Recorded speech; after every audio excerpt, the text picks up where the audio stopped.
What's up, friends? Here we go. You're like, what's going on? It's a different camera angle. This is way different. Yeah, I had to modify things. More on that in a second. Man, this is different today. But yeah, I think we're in business. Okay, let us get started. Sorry. The live stream of the Eric Zane Show Podcast is brought to you by several key sponsors. As always, you know how it is. It's how we do this. That's how we bob and weave and move and stay nimble. Here they are. JM Synthetics. Jason sells AMSOIL products. Okay? That's who you call upon for the inventor of synthetic motor oil. No joke about that. AMSOIL, they're the ones who did it, and then everybody ripped them off the American way. Reach out to Jason on his website, jmsynthetics.com. Thinking about doing an oil change? Get the stuff from Jason. And it's not just oil for your car, heavy duty, whatever, boat, RV. Man, you can utilize their products for all sorts of lubricating needs. You know, just go to his website, jmsynthetics.com. Me trying to explain it all, I sound like a bumbling idiot. But you gearheads, you know what the hell it is. jmsynthetics.com, that's where you go for more information. Thank you to Jason. Mario Flores Lakeshore team of Van Dyke Mortgage. Established in 1987. NMLS number 3035. Van Dyke Mortgage has been around since 1987. And they have locations all throughout the country. But I want you to call upon the Mario Flores Lakeshore team of Van Dyke Mortgage. Anywhere in the USA, I want you to reach out to Mario. If you like this show, please, please, please patronize the sponsors. When you call upon Mario, mention my name. Say, I listen to Eric's show. You are awesome for sponsoring it. Let's get a mortgage. Call him at his desk, 231-332-6505. All right. Finally, the last of the sponsors that are bringing you the live stream. TC Paintball. I've got an event coming up. That is Paintball War number 8, the COVID Uprising. I have a link to it on Facebook. That is the event invite. It happens on Wednesday, the 29th of July, 6 p.m. to 9 p.m., $35. You get the paint, you get the mask, you get the gun. If you have your own gear, bring that. I had somebody reach out and say, can I bring my own gun? I go, well, yeah, dummy. We'll have a pizza party beforehand. And it's going to be awesome. I cannot wait to get back to doing that. Paintball War number 8, the COVID Uprising, happens on Wednesday, the 29th, 6 p.m. to 9 p.m. This show comes to you each and every weekday from the Metalworks Body Shop, Fear Bunker Studio. It's the 3rd of July, 2020. Let us begin.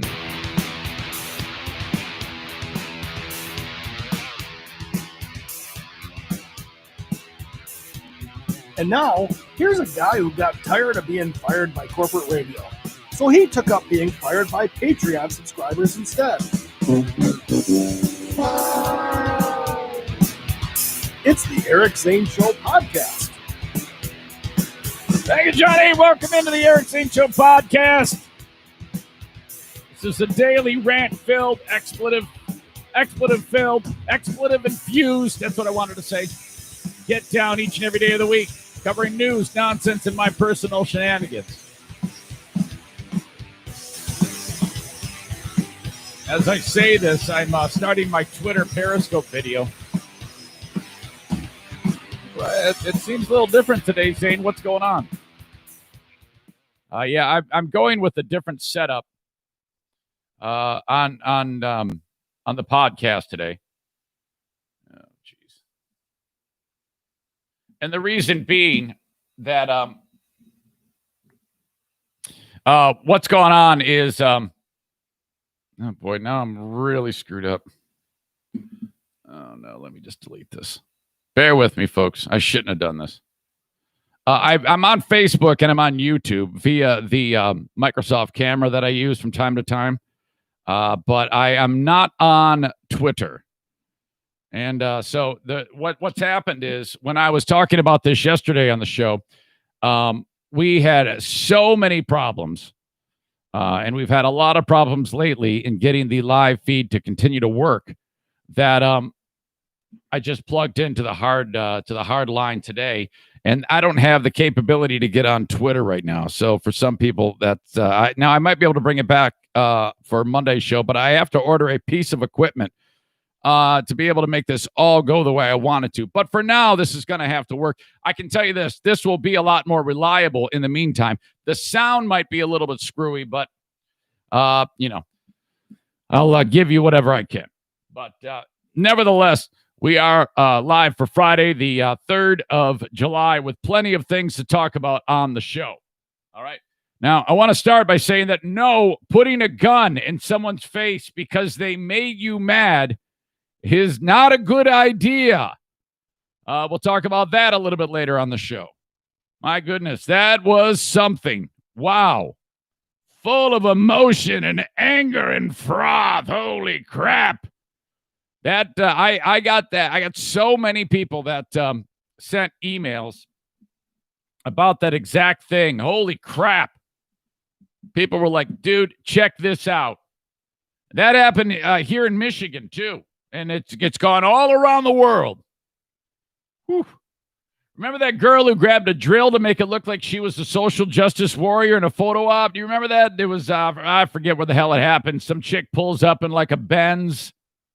And she's like, everybody thought she was like an Instagram star or something like that. And she wanted to make it look like she was doing something to help people board up windows after riots or some shit.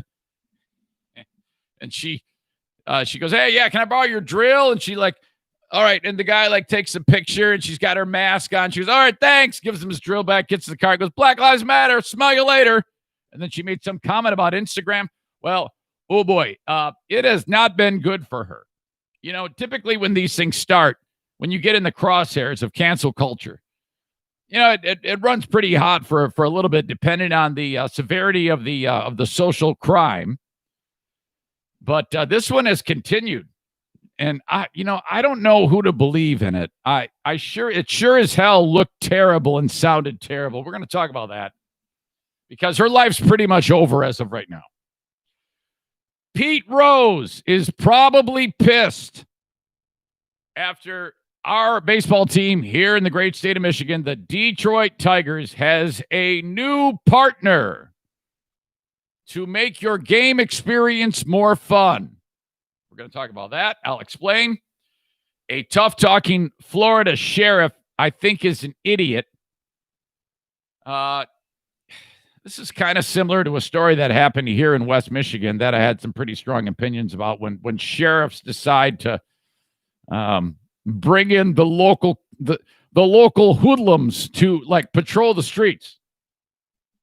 That'll probably piss some people off. And the Washington Redskins may finally have to come around to this century with regards to the name of their team. All right. Get to all of those stories coming up on this Friday edition of the Eric Zane Show Podcast. Thank you for being here. This has just been a heck of a week. And, the show, the live stream is on Facebook, and it's brought to you by Irvine's Auto Repair Grand Rapids Hybrid. And, I do finally have an idea. And I know it sounds like a broken record of what I can do to get the normal live stream going, which I utilize this camera, and I actually prefer this camera in my hand here called the Mevo, because the sound on it is a lot cleaner than when I'm using what I have right now for a setup, but it's less reliable because it talks to the Wi-Fi. But I found a piece of equipment that I can hardline this in to my internet, and I just have to get it though. So in the meantime, I'll be using the Microsoft camera. Thank you to the folks at Blue Frost for helping me get through this and navigate through this problem. So on YouTube, as you know, the YouTube channel is also where people are watching this. More on that in a second. But on Twitter, the Blue Frost IT Twitter handle at Eric Zane Show, I'm not on it right this second. I might be able to make that happen in the meantime for the Monday show, like I indicated. But right now, there's only like usually a couple of hundred people that watch the show on Periscope anyway. They're like, where the hell did he go? What's going on? Hopefully they'll come over to one of these other sources and be able to get the show. All right. Let me say right now that it's really, really important that if you are not a subscriber to the YouTube channel, you're really going to help, because I was talking to a friend of the show, Kevin, Zaniac Kevin in Muskegon, who kind of knows a lot of things about winning the battle with getting popular on YouTube. And he was telling me, he goes, if you get to 10,000 subscribers, the way that setup is, they will make you more available to more people. And if you're available to 10,000, if you have 10,000 subscribers, getting to 20,000 is a lot easier, he indicated. So, I'm sitting at about 5,300 right now. So if you could at some point go to Eric Zane Show on YouTube and subscribe to that, oh my God, that would be awesome. And hell, some people even go to multiple streams. They'll watch it on Facebook and YouTube and mute one of them. That all helps me. This is all just great, great tricks that we can utilize to help grow the show. Ultimately, that's what I want to do. I've pretty much accepted the fact that I'm probably not going to be Joe Rogan. Not many people can. In fact, only one can. But, I don't have to be, because I've got you. And frankly, I just like it the way it is. If it happens to grow even more, great. That's awesome. But right now, what we have is a fantastic thing, and I couldn't be more happy. Now, I've got a number of personal adventures to talk with you about, to tell you from the last time I podcast, which was 20 hours ago. A lot has happened that is fun to explain to you, and I like to get these out of the way first because of all the other things that are coming up on the show. Is a lot ripped from the headlines, but I always have something to tell you about that has gone on within my life. All right. Diana and I have been getting in the habit of venturing out into the world. We have decided that we aren't going to hunker down anymore. We are going out with our masks, and we're going to do things like we did before. It has been half of a year of basically being locked down.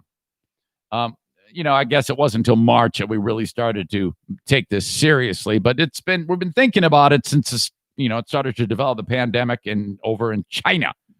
But all right, so yesterday was, all right, let's go out and get flooring, because Bennett is coming to the house in a couple of weeks to install that bedroom flooring. And of course, I went to Johnson's discount outlet, where Zaniac Kent dropped the E at a U works. Kent wasn't there. This is in Granville, Michigan, the Johnson's discount outlet, and they're not currently advertising on the show, but they will be back. So I like to make sure that I pay it back to them. So we got the flooring for the bedroom. And this is the thing where, remember, I said I was going to do it. I was going to install the flooring. Well, as you all expected, it didn't go that way. I ripped it all up. I painted the room. And then I go, I'll just watch a YouTube video, and then I'll install the flooring. No problem. Well, it took one YouTube video where I went, I can't do that. Painting the room is one thing. And maybe if I watch these boys do their thing, I can get an idea for it. But no way, no how. So, all right, great. I hired Jacob. He's coming over. He's going to do it. That's pretty damn cheap for him to do it, by the way. It's going to set me back a couple $100. No big deal. So he's doing that. So we had to go buy the flooring. Going out, wearing our masks, bought the stuff, talked with Paul over at Johnson's discount outlet, got the stuff, took off, driving home, and I said to her, go, Diana, I think I need to start buying more clothes. And she goes, what are you talking about? I go, well, most of the stuff that I have, if you were to go back 10 years on video, it's the same gear. And she goes, oh, she felt bad for me. I go, the nicest stuff I have is when Zaniacs send me t-shirts.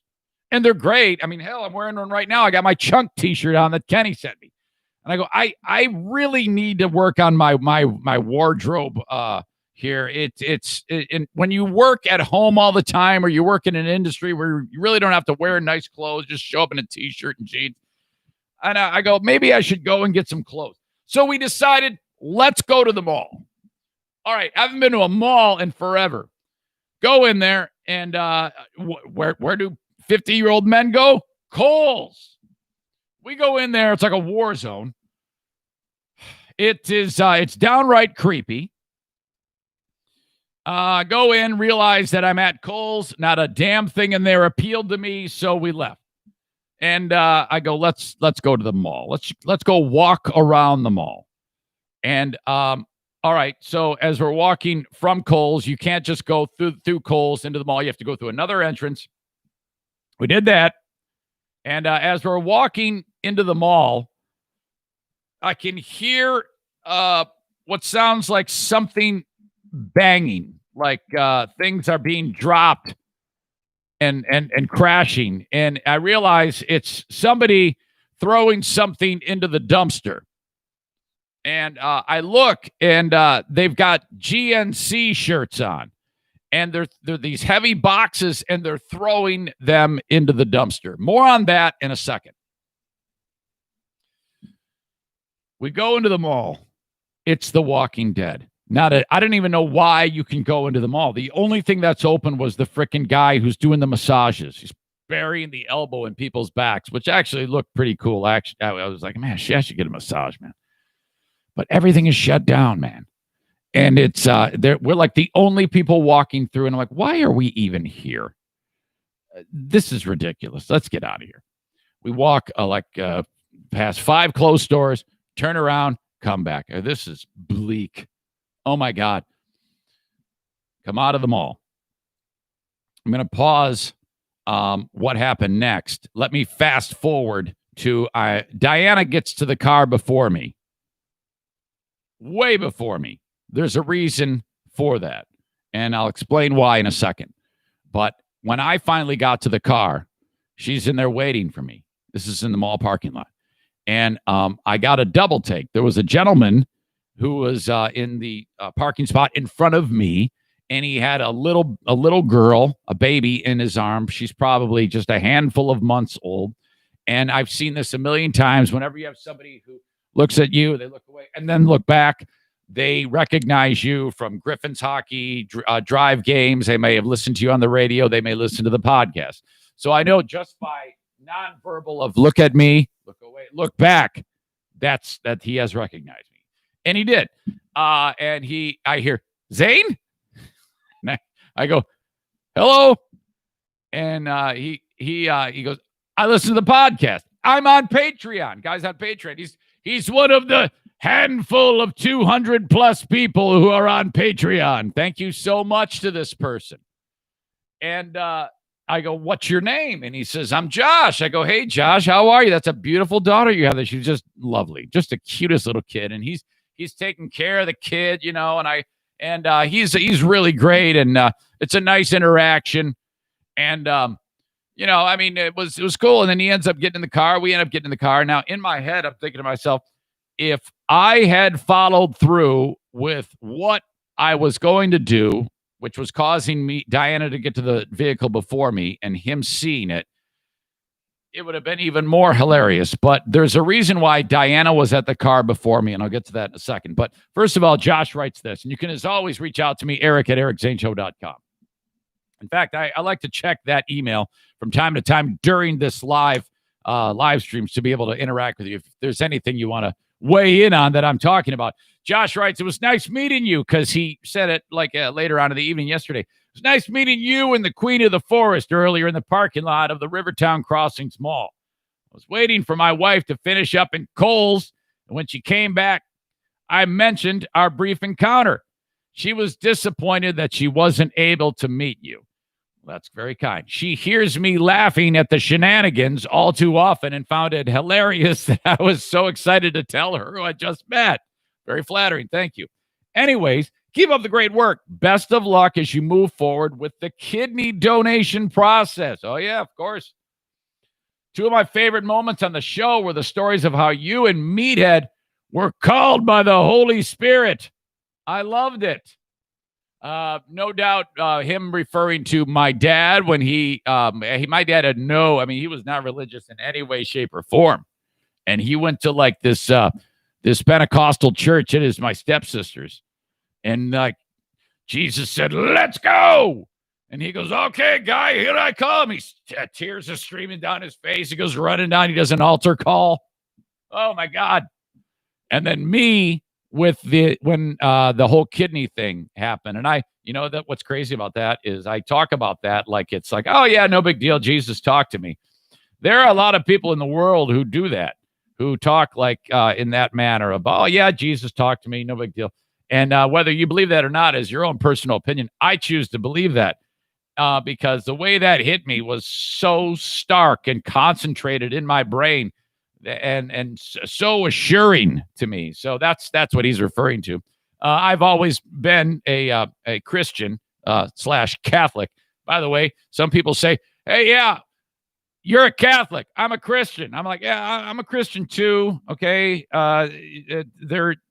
have the same boss. We're both practicing Christians.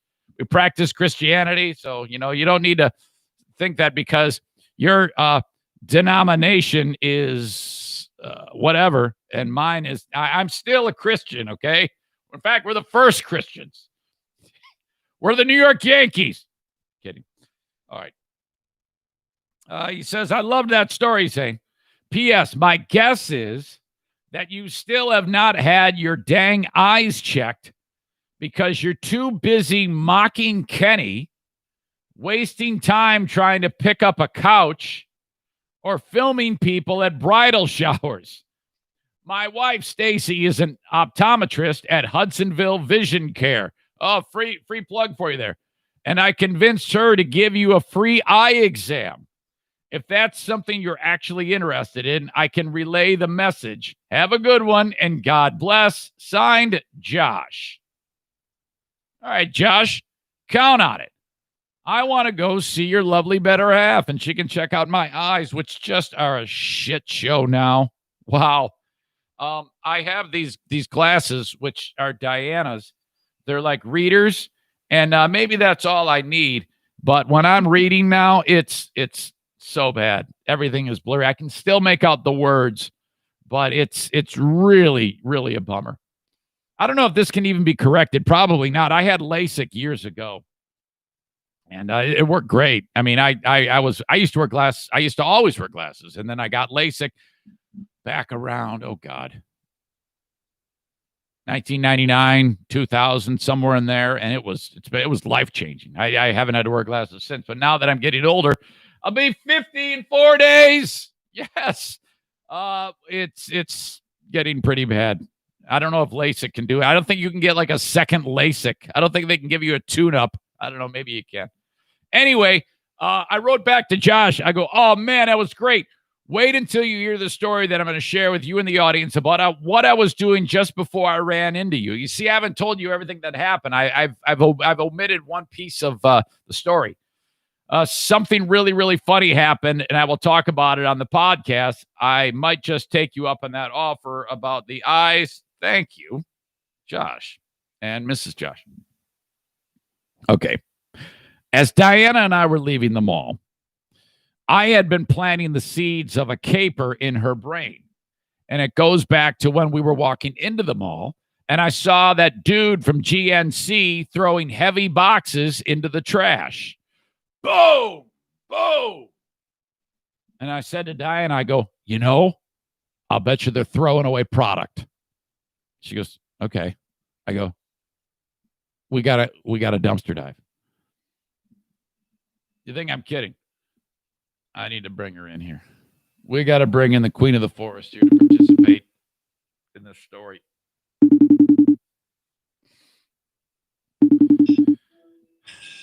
Honey, hi, how are you? I'm good. I just got done reading a email, and I'm keeping the. Do you remember when we were shopping yesterday and something very funny that you couldn't believe happened? I haven't yet said what it is, so I kind of did, but I'm going to get to that in a second. Josh, who we ran into with that little girl, he sent an email, and he was really happy to meet you. He referred to you as the queen of the forest. Oh, nice. He was very nice. Yep. And his wife wants me to take him up on going to Hudsonville Vision Care and getting my eyes checked. She's an optometrist. Oh. So that in might Hudsonville? be cool. Yes. Yeah, you should, because you probably need something better than the readers you have. The readers work great, but I mean, if I can only wear them on the end of my nose because if I look up, everything's blurry. Right. So I don't know. But anyway, I was just telling the audience, getting to the part of the story about when I noticed that when we were walking into the mall, I noticed that the people from GNC were throwing product into the dumpster. And what did I tell you that I wanted to do? You said we were going to dumpster dive. Did you think I was kidding? Yes. Okay. Well, as we're walking out of the mall, it came up again, did it not? It did. Did you still think I was kidding? Kinda. And then you started walking towards the dumpsters, and I'm like, I'm out of here. I am not even. I'm not going there. I mean, we're going to be arrested, for God's sake. Well, as I was walking out of the mall, you took your mask off, and I told you to keep the mask on because I wanted our identities to be hidden in case there was cameras by the dumpster. Right. But you didn't have to worry because you said, screw that. I am taking the mask off and I'm not going to participate. The last thing I remember was I'm walking towards the dumpster and I look back and you're walking the opposite direction towards the car where we would then interact with Josh. That is correct. Okay. Well, you weren't with me at this point. We had separated. I approached the dumpster. Yep. I opened up the dumpster. You don't see this. You're in the car. And I look, and there's the boxes of product inside of the dumpster. And I go, oh, yeah, this is like the old days when I used to steal amino acids from A.L. Price when I worked there. I'm going to get a whole bunch of was that Daisy? Yeah. It sounds like she's dying. No, she's mad because Bruce is in her spot on the chair. So she's growling at him? Yeah. Well, that's kind of funny. That actually might be funny if she does that on this video call. On this FaceTime. So, all right. I look in. Now, the problem was they were in the bottom of the dumpster. And because there was nothing in the dumpster. Uh-huh. Okay. So I'm like, well, I got to check this out because if this is something of value, I'm going to get it out of there. So I look around. I'm looking for cameras. I don't see any cameras. I'm all paranoid. I got my mask on. I open the dumpster and I open the lid all the way up because I can't hold it up and then get in at the same time. So it's right. The lid is all the way back on the dumpster. And I got in. I pushed myself. You climbed into I the got dumpster? into the dumpster. Now I'm inside of the dumpster. I'm like, oh, this is awesome. This is so great. I'm actually inside of a dumpster at the Rivertown Crossings Mall. And I ripped open the box. Energy drinks. So you were slightly disappointed. Yeah, I don't drink energy drinks. And if they threw them out, they had to have been shitty. So it was a huge letdown. Or expired. Yeah, I thought it was going to be like some treasure of some type. But no, I felt like a complete asshole, got out of the dumpster and came back and saw you and interacted with Josh. Yes. So that was that. I'm glad I stayed out of it. Yeah, you're the smart one of the bunch. Everybody knows it. Yeah. All right. But how eerie was the mall yesterday? Yeah, it's funny. I'm glad you brought that up because I just talked about that at length about when we walked in there and everything was just, there wasn't even anything open. The only thing that was open was, do you remember what the only thing that was open was? The massage parlor. Yes. And I'm like, why are we here? This is so stupid. Yeah. Yeah. I mean, Kohl's was open, I think, but JCPenney and Macy's, but you have to go into only one door. Yeah. Yeah. You can't go through the mall entrance. It's well, it's proof that we're not quite there yet, but it was definitely bleak. All right. All right, that's honey. it. Is there anything I need to, am I forgetting anything? Has anybody reached out to you saying the whole thing is screwed up? The whole podcast is just jacked. No. All right. Not That's yet. good. I'm doing a little bit of a different camera setup this time around to try to alleviate the problems, but it's not on Twitter. So people might be pissed about that. Oh dear.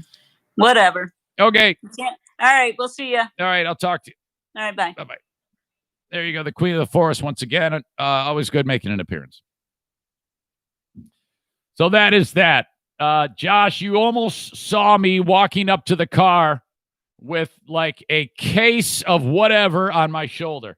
If you'd have seen that, you'd have been like, what is Zane up to? But fortunately, I just, all right. No way. I'm not going to do that. But still, it was good. It was good talking to you, man. Cute kid, by the way. Really, really cute kid. Holy crap. All right. The day wasn't done, though, because as we're driving home, I complain about my vision up close all the time, but from things far away, eagle eyes because of the LASIK. And here's what happened.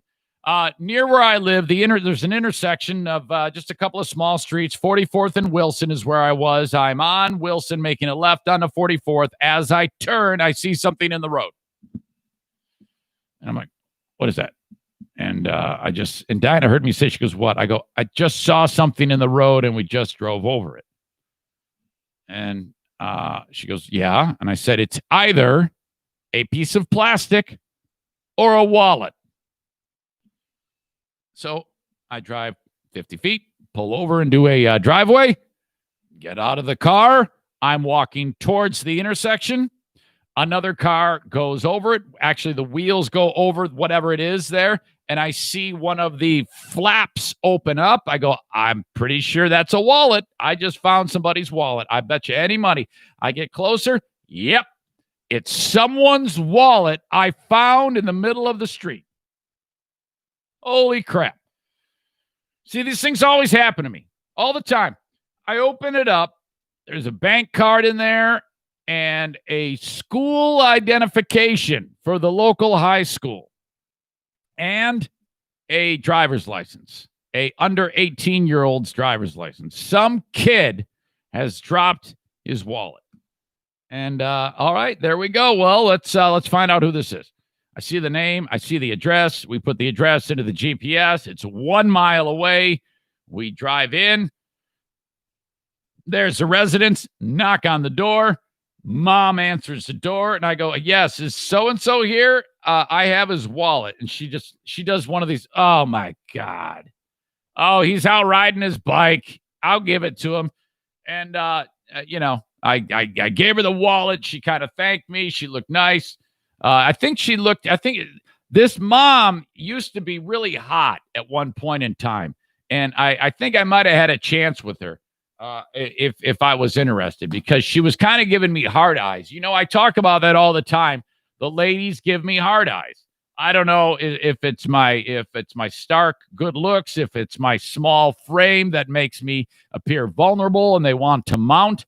But I think she was giving me hard eyes. I informed Diana that had happened again. Happens all the time. Constantly. Hard eyes. I turn around, hard eyes. Even the guys give me hard eyes. Kenny gives me hard eyes all the time. So that was that. Return the kid his wallet. Good to go. The open of the Eric Zane Show podcast is brought to you by several key sponsors. Before I get to them, remember, hire me on Cameo. I got one to do today. For the 4th of July, we'll honor America together. Find me at cameo.com/Eric Zane or download the Cameo app. Terrytown RV, online at terrytownrv.com. Go and check out the selection, man. And they're working hard to replenish the selection.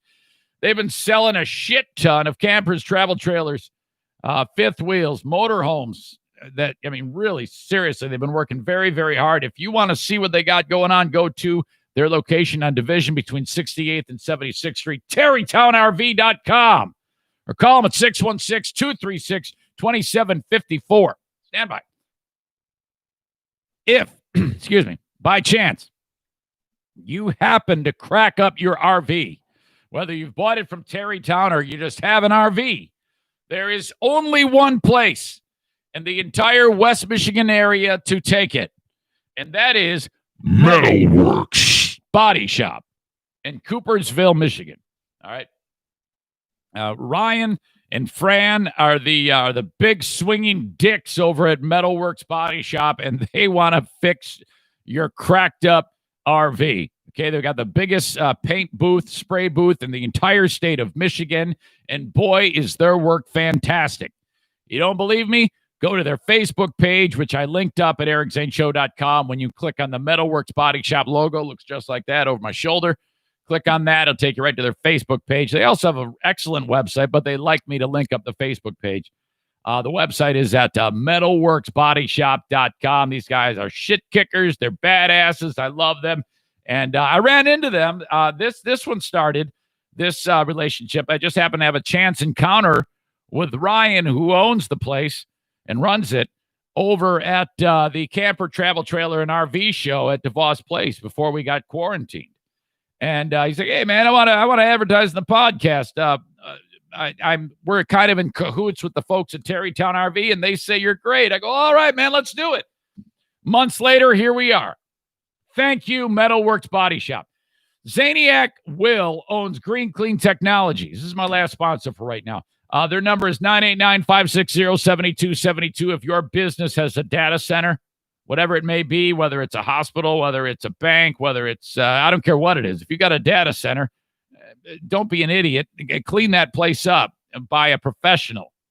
They come to your workplace, clean the place, and make it sanitized so that your servers and all your high-end data equipment does not get infiltrated with particles that could burn it out, man. And this is very serious. You don't believe me? Look it up. This happens all the time. It's very sensitive equipment in these places behind the glass there. It's not like my home desktop here. It can handle pretty much the dog coming in and taking a dump on it. In these sensitive work environments, you got to protect that data. If it goes haywire, you're in trouble. Green Clean Technologies makes that happen. They travel anywhere in the state of Michigan and beyond. 989-560-7272. Find them at greencleantechnologies.com. Thank you, Zaniac Will. And for God's sake, respond to your text messages. Your freaking ad campaign is up this weekend, jackass. All right. Retired U.S. Army Major Steve Prince would not want you if you feel like someone is angry at you, would not want you to unholster your gun and wave it in someone's face. This is such a shit show. This all comes down to, can we please, in my own little corner of the world here, which is my show, if you are a viewer of the live stream or a listener of the podcast, can we please make a pledge to try to be in the mindset of de-escalation? Unfortunately, with being cooped up and with a race war going on, the idea of trying to defuse a scenario with a nuclear bomb overreaction is not getting us anywhere, and it's happening more and more. If you are in a scenario, whether it involves race or not, maybe it just involves you bumped into somebody, doesn't matter about race. People are very sensitive right now. So let's start to adopt the de-escalation mindset of breathe. Please don't overreact. Somebody may be overreacting on you. And if we just lay low and chill, let them get it all out if you have to. Try not to passive aggressive them. It's okay, even if you're in the right, to say, I am so sorry I did that. What was I thinking? I'm sorry about that. You will avoid so much trouble. This is all I'm stressing. That's all I'll say about this.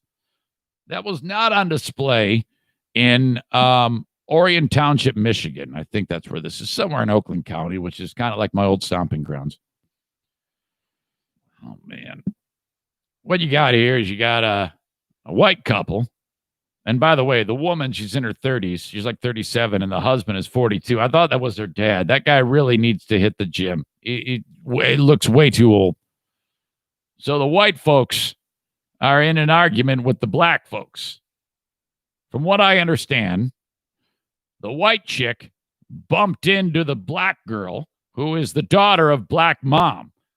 So black mom and black daughter. All right. White chick bumps into black daughter, who's like 15. Black daughter says, "Excuse you." This starts to become a little bit of a problem. Then before long, there's some yelling and screaming. Then there's some escalation. White husband gets out, opens the passenger door for white wife. She gets in. We're starting to talk race at this point. White husband gets in the minivan, backs up. The next thing you know, it's not really that clear. Black lady is behind the vehicle, and she feels threatened that she's going to get hit by the slowly backing up minivan, and she smacks the van with her hand. Now, at this point, we have stupidity and emotion between both parties. No one's de-escalated anything. But everything is out the window because white chick opens the car door, pulls her pistol, chambers the round, which you're doing it wrong, by the way. You should always have the round in the chamber, dum-dum.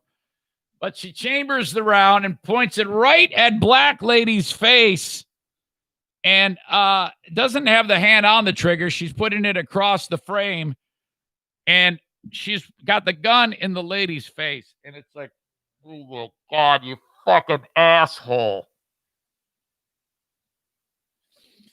Now you're going to jail. That is a felony. Oh, man.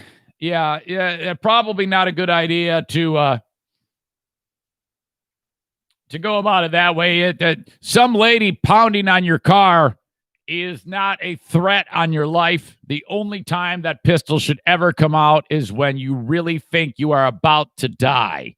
You are not supposed to try to intimidate someone with your pistol. That is felony assault, and Jillian Woostenberg and Eric Woostenberg are in deep, deep caca.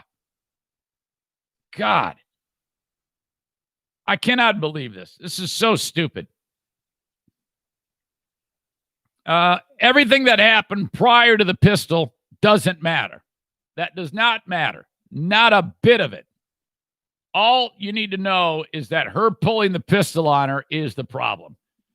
And so here we go. This is how it sounded. Wants to violate a 15-year-old. No, I'm asking a question. She's a child. She bumped into me when So she did something wrong. She needs to apologize. If she did This something ignorant wrong, woman. All right, now, white chick actually is doing okay in this spot because she's just sitting there being quiet. And she's got this black family in front of her giving her the business. But she's not backing down. There's no de-escalation involved here. And this is what I'm getting at. Even if she is in the right here, and she may have been, I have no idea. We don't know. It doesn't matter at this point because she pulled a pistol. That took it to another level. If she had just said, you're right, but why are we fighting? We should be getting along. That's all I'm urging you to do. I'm asking you to overdo it on the de-escalation. Woman bumped into a 15-year-old. Correct. And you're on camera. Okay. You're feeling threatened. Okay, well, go in. No, Mom. I got this. You're blocking me from getting No, my girl. No, we weren't. No, we weren't is the 15-year-old. She's the one shooting the video. That's why she's louder. She's closer to the camera. No, we weren't. You're ignorant. Go ahead, hold it. No, we will, but you're not going to sit there and violate a 15-year-old. She's ignorant. Do it, bitch. Do it. Okay, now, Mama. Do it, bitch, because white chick's saying I'm going to call the cops. Mama's saying, do it, bitch, do it. Uh-oh. She's very ignorant. Dumbass bitch. Uh-oh. Yeah, I said. Call her a dumbass bitch. And now Fat Bill Murray, which is the husband, he is now in front of Mama. Mama is Tekalia, and daughter is Michaela. So Tekalia is Mama, who called the white lady dumbass bitch. Fat Bill Murray is in her face now, standing there. He hasn't spoken yet. You say something, I'll beat your white ass too. Mama says to Fat Bill Murray, you say something, I'll beat your white ass too, which is kind of funny. All right. Now, again, this is all stupid, but we're not to the felony level yet. It isn't until dumb white chick pulls the pistol that it gets elevated. Oh, I will. Do something. Please. Do something. Do something. Please. Who the do you think you guys are? All right. Tequila says, do something. Put your hands on me, because I think Tequila could have kicked Fat Bill Murray's ass. Fat Bill Murray says, who the fuck do you guys think you are? Beat your white ass too. Oh, I will. Do something. Please put your Do something. hands up. Do something. Please. Who the do you think you guys Who do are? you Who do you are? think what think you are? You calling her name? yeah, She did nothing to Yeah, you. I didn't. I didn't. didn't. Kayla. No, you didn't. Yeah, I believe the black family here in this one, because why would they be making all this fuss if something didn't happen? I mean, let's be honest here. The white chick probably bumped into the kid, and the kid said, "Excuse you," which I would have said too if somebody fucking bumped into me. I take it back. In the Eric Zane Show de-escalation program, I might have gone, whoops, oopsie daisy, sorry about that. Sorry I bumped into you, even though they bumped into me. This is what I'm talking about. But, not everybody's going to do that, so there is no de-escalation. Racist and ignorant. You're racist because you're No, you bumped it. She bumped into me.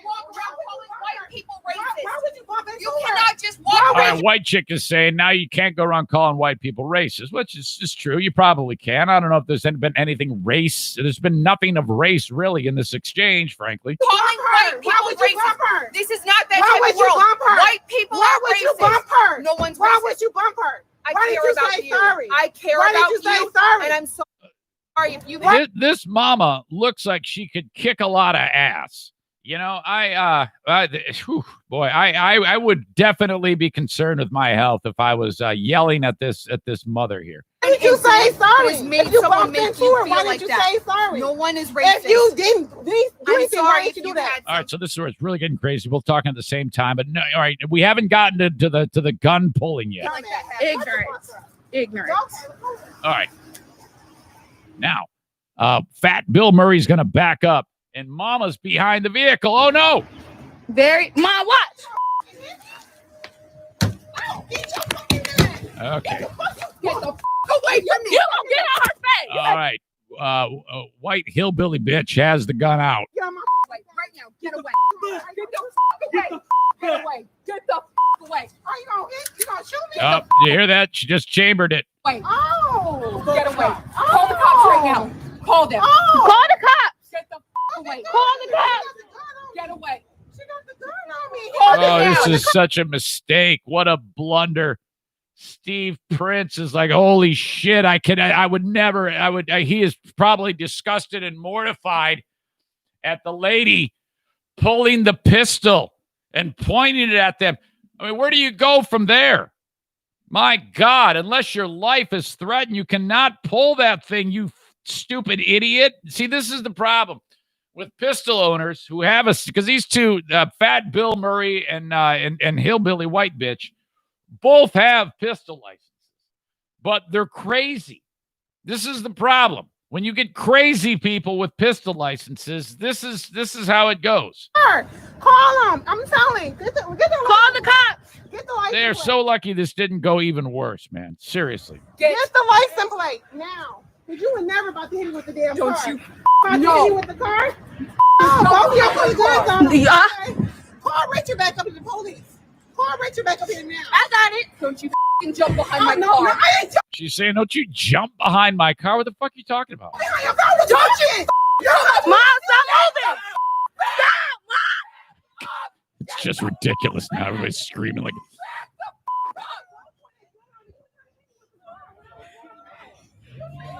Now they're crying. You got all this on video? Yes. Yes. Call the police. No. Mom, stop. Mom, stop. Shut your fucking mouth, bitch. They pulled the gun out on her. Oh no. This is These terrible. white people, they so racist. These white people, they're They so pulled the gun racist. on my mama, both of them. It was a white lady and a white man. Oh man, it's terrible. Yeah, I got it. Yes. One of the kids said, I just want to go back in Chipotle. That was an absolute mess and the worst. What a stinking abortion. Terrible. So now these two are screwed. That video last night, oh my God, we're talking multiple millions of views. And the world, as you would expect, they've been charged with felony assault here for waving the pistol around. Now, at the end of the day, I don't know how this is going to turn out. Maybe they can plead down, but they're in deep shit. Both of them. And they're also being canceled because everybody's has found out who they are and is reaching out to their employers, and it's going downhill really, really fast. Oh my God. Just an awful scenario all the way around, man. Terrible. I guess my point on this is if you could just maybe, if we could all take a breath, it's all going to be okay. We don't need to treat people like this. Okay. We're all in this together. There is no point in doing that. And if you have a pistol, of course, you would never take that out because you're all responsible owner CPL carriers. You don't never. Okay. Oh, the worst. All right, state of Michigan is in a kind of a flux right now, and this applies to just about the entire country, as Michigan is now starting to go down the road of seeing the cases start to go up again for the pandemic. It's yet the other thing that has been affecting both you and I. The rest of the United States, huge spikes, more than ever suddenly. Forget New York, New Jersey, Connecticut. The South and the Southwest is saying, here, hold my beer. Watch, here's another 10,000 cases to throw onto the fire. Now, we are not seeing the death toll that accompanied this type of infection like we did in New York, New Jersey, Connecticut. And that has a few people scratching their heads. And in fact, Zaniac Dirk was like, yeah, that's because they padded the death numbers back then, and they're padding the infection numbers right now. I don't know. That's just what is being, people are being led to believe. That is the narrative. And so I guess it's a matter of you deciding for yourself if that is the thing. But I know this. The states are shutting down in a big, bold way for the 4th of July weekend. State of Michigan is seeing that too, starting to. And we talked about this yesterday in the podcast, but one of the things that is stemming from this is the areas like bars and stuff like that, where there's been a lot of video of people like at Harper's in East Lansing, where we talked about this. You know, like 160 people now have been after that incident when everybody was shoulder to shoulder in that place. Since then, there's been like 160 cases from people who were either at the bar or know someone who was at the bar. So it's been just a shit show. So all of these places have been shut down that are bars, including these local watering holes where, you know, typically there's not that type of clientele. Young people shoulder to shoulder mingling. So that's a bummer. And by the way, if I own a bar like that, okay, which is usually like your neighborhood tavern, I know they do this up in Grayling. They turn the sign off and don't say anything, and the people still come. If I own that bar, I'm going to do that. You know what I mean? And then hope that the TV crews don't show up, because the second the TV crews show up and say, so-and-so is defying the order, then you're screwed. So if you do own a local tavern, and you're going to enforce the social distancing and you've done everything right, well, what's to stop you? I know I would do it if my livelihood has been threatened, and the governor said, yeah, but we're shutting down all the bars. And it's like, well, my bar doesn't have dancing. It isn't full of a bunch of bros and chicks mingling shoulder to shoulder. It's a couple of regulars and maybe a tourist passing through, for God's sake. You know, I'm gonna keep it open. But this is a good idea. There is a business called Long Road Distillery. Is that what it's called? I think I may have done something with them on a small business shout out. I can't remember. Long Road Distillery. I think that's who it is. They've been, let me see. Yeah, that's who it is. The guy who runs that place has decided to come up with this interesting way to get businesses to comply. And what you have here is if you have a bar like Harper's in East Lansing, where you're the ones that caused all this trouble, when you reopen, you know, lesson learned. You better make sure that you police your patrons, that you have somebody walking through and it isn't like open season. Let that be a lesson that you can't go like have all those massive people. You must comply. You must have the required amount of people. You must have space between them. And if need be, and if it says you have to wear a mask, well, fuck it. You have to wear a mask. That's it. Otherwise, you see what happens is now we're shutting down again, and it's affecting all these other businesses where it's now weird. So going forward, we have to make an oath. And this guy who runs Long Road Distillery decided to come up with this thing online called a State of Michigan Business Oath.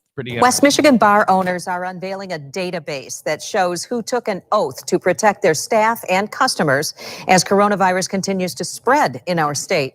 News 8's Donovan Long got a look at the database and talked with one of the creators. And he joins us live in Grand Rapids with more on this. Donovan? Well, good evening, Sue. The co-owner of Long Road Distillers unveiled that database around 10 o'clock this morning. It comes one day after the governor stopped indoor service at some bars across our state. Of course, both are doing their part to fight the coronavirus.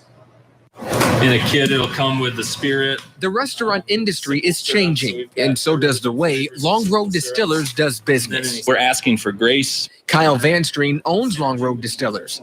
He and a few other bar owners found a way to help ensure the safety of their staff and customers. We're relying on each other to uphold the standards. The owners got together to create what's called Michigan Restaurant Promise. I'm going to pause right there because what I really like about this is dude who is talking here, dude from Long Road, has accepted the fact that for a long, long time, will his business operate the same, because nowhere in the near future will he be back to what he remembers, okay, from the past. So it's like, what do? You either throw your hands up in the air and act like it's the end of the world, or you get creative and figure out a way to do your business in a way that can maybe over time, maybe not right away, but over time, the customer base will adapt. You will adapt even further, and you will be able to distribute your products in a way that keeps the lights on. And then over time, it's going to take time, you will be able to get back. And then maybe your adapted way will also meet at a time when coronavirus is finally going away. And that might take years. And then what you've done is you've come up with an adapted business model that you can employ at any time and go back to the old way after this works its way through society. You see what I mean? And because of his fast thinking and moving his feet and coming up with it, he's on TV and his product is right there. And now all these people know what is happening. So because the simple idea of coming up with this business oath, and yeah, it might be a little smoke and mirrors, but he's still on television talking about it, and now we know that this thing exists. That is adapting, and that's smart, and not everybody can do it, but you can if you put your mind to it and think about it. Think like that. That's that whole cliche of out of the box thinking, and I really admire this guy for doing it. It's fantastic. It's an online database that shows which industry workers have taken the pledge to uphold local and state rules to protect staff and customers. So the goal is, they're probably going to say it, then if a customer says, well, let's only go to a business who does comply with social distancing, where I know my risk of getting this is at the most minimal because they've sworn to comply so that they don't have a Harper's scenario. You see? Jermel Eddy, owner of Malamaya Juice Bar, is one of them. We're a business that promotes health and wellness, and how dare us do anything but that. Eddy is one of more than 100 Michigan bar and restaurant owners who promise to follow CDC requirements for cleaning, perform daily wellness checks on employees, and require masks and social distancing in their establishments. When we started this business, it was based on 3 principles: kindness, excellence, and integrity. And this thing right here, it gets at the integrity of the business. What lies ahead for restaurant workers remains a mystery. What's clear, the need to take the coronavirus seriously. We're humbly asking that they follow the guidelines that we have set out. Now, owners are asking all of their customers to follow their new guidelines. They say they are pledging to report any bar or any restaurant that does not follow the new restrictions. We are told that several local elected officials and several entities do support their plan. Live in Grand Rapids, Donovan Long, News 8. Yeah, it's that whole adapt and survive thing. So, if you are in that industry, you're either going to say, I can't do it. I hate everything. The governor's trying to kill me. I'm out. You can.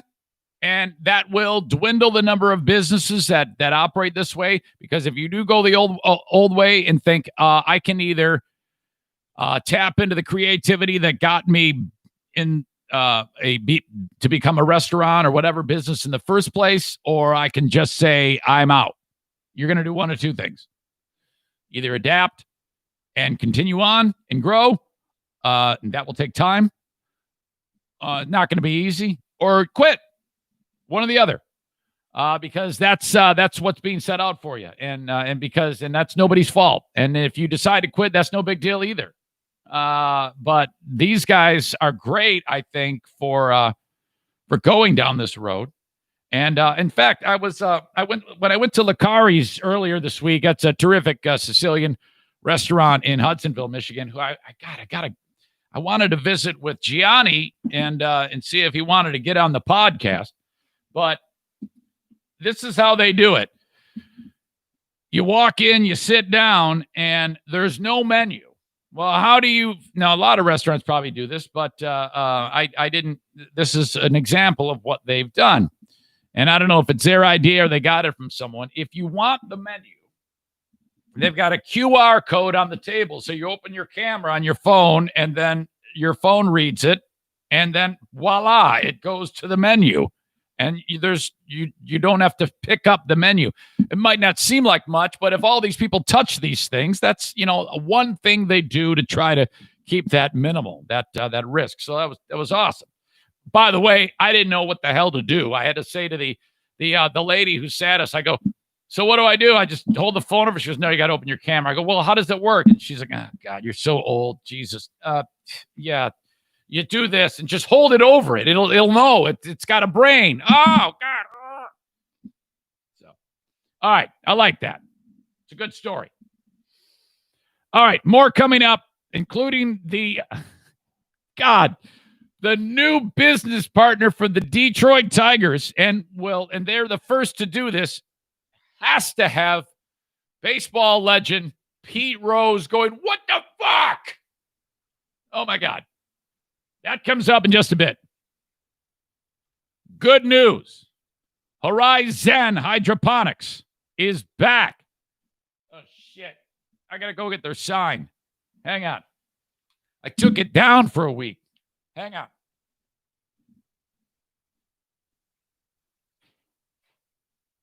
Don't go anywhere.